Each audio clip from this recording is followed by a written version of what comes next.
Ayan po mga ka-agri, no. Sa ngayon po, yung mga alaga nating mga manok, ayan, pinaliguan po natin lahat sila. At dito po ang mas maganda po dito, after po ninyo silang paliguan, pakainin nyo po sila ng daon ng sili, saka mulberry, saka madre de agua. Bakit po kailangan ng pakainin ng sili o ng daon ng sili? Ito po yung sili ko po ay pinigay sa kanila, yung siling demonyo, kaning nga nila. Sabi nga po nila, no, mas matindi pa po ito sa labuyo.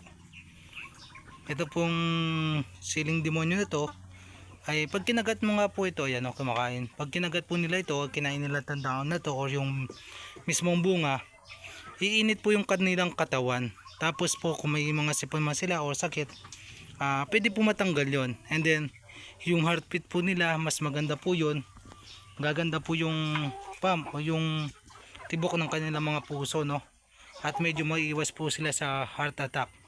Ayan po yung isa na pinaliguan ko, tinamaan po pala yun ng sipon na hindi ko na namalayan.